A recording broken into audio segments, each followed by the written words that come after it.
एक ऐसी एकादशी जिसके बाद पूरे 4 महीने तक भगवान विष्णु योग निद्रा में चले जाते हैं। हिंदू धर्म में सबसे पवित्र और महत्वपूर्ण एकादशियों में से एक देवशयनी एकादशी इस साल 25 जुलाई 2026 शनिवार को मनाई जाएगी। ये दिन भगवान विष्णु को समर्पित है। धार्मिक मान्यता है कि इसी दिन से भगवान विष्णु 4 महीने के लिए योग निद्रा में चले जाते हैं और यहीं से चातुर्मास की शुरुआत होती है। इस दिन देश भर में श्रद्धालु भगवान विष्णु की पूजा अर्चना करते हैं, व्रत रखते हैं और सुख समृद्धि की कामना करते हैं। देवशयनी एकादशी को आषाढ़ी एकादशी, हरिशयनी एकादशी और पद्म एकादशी के नाम से भी जाना जाता है। अब बात करते हैं देवशयनी एकादशी की सही तिथि और शुभ समय की। हिंदू पंचांग के अनुसार देवशयनी एकादशी का व्रत इस साल 25 जुलाई 2026 शनिवार को रखा जाएगा। एकादशी तिथि की शुरुआत 24 जुलाई शुक्रवार की सुबह 9:12 से होगी और इसका समापन 25 जुलाई शनिवार की सुबह 11:34 पर होगा। वहीं व्रत का पारण अगले दिन यानी 26 जुलाई रविवार को दोपहर 1:57 पर किया जाएगा।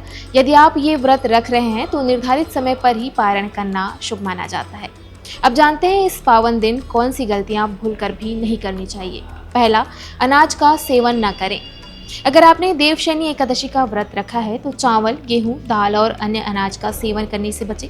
इस दिन फलाहार और सात्विक भोजन को ही शुभ माना गया है। दूसरा, तामसिक भोजन से दूर रहें। प्याज, लहसुन, मांस, मछली, अंडा और शराब जैसी तामसिक चीज़ों का सेवन इस दिन नहीं करना चाहिए। सात्विक भोजन और संयम का पालन करना ही धार्मिक दृष्टि से श्रेष्ठ माना गया है। तीसरा, क्रोध, झूठ और अपशब्दों से बचें। देवशयनी एकादशी केवल व्रत का ही नहीं बल्कि मन और वाणी की पवित्रता का भी दिन है। इस दिन झूठ बोलना, क्रोध करना, चुगली करना या किसी का अपमान करना अशुभ माना जाता है। चौथा, तुलसी के पत्ते ना तोड़ें। धार्मिक मान्यताओं के अनुसार एकादशी के दिन तुलसी के पत्ते नहीं तोड़ने चाहिए। यदि पूजा में तुलसी की आवश्यकता हो तो उन्हें एक दिन पहले ही तोड़कर रख लें। पांचवा, गलत समय पर व्रत का पारण न करें। एकादशी व्रत का पारण हमेशा द्वादशी तिथि में निर्धारित समय पर ही करना चाहिए। समय से पहले या बहुत देर से व्रत खोलना उचित नहीं माना जाता। छठवां है, शुभ और मांगलिक कार्यों से बचें। देवशयनी एकादशी से चातुर्मास प्रारंभ हो जाता है। धार्मिक मान्यताओं के अनुसार इस अवधि में विवाह, गृह प्रवेश, मुंडन, सगाई और अन्य बड़े मांगलिक कार्यों से बचना चाहिए। सातवां, भगवान विष्णु की पूजा और दान करना ना भूलें। इस दिन भगवान विष्णु की विधि विधान से पूजा करें। ओम नमो भगवते वासुदेवाय मंत्र का जाप करें और अपनी श्रद्धा के अनुसार दान पुण्य अवश्य करें। ऐसा करने से भगवान विष्णु की कृपा प्राप्त होती है और जीवन में सुख समृद्धि आती है। देवशयनी एकादशी का व्रत केवल उपवास रखने का नाम नहीं बल्कि आत्मसंयम, भक्ति और सदाचार का संदेश देता है।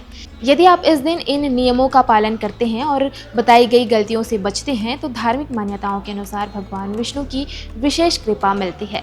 वीडियो पसंद आए तो इसे लाइक करें, अपने परिवार और दोस्तों के साथ शेयर करें और ऐसे ही धार्मिक एवं ज्योतिष से जुड़ी जानकारी के लिए हमारे चैनल को सब्सक्राइब करना ना भूलें। धन्यवाद।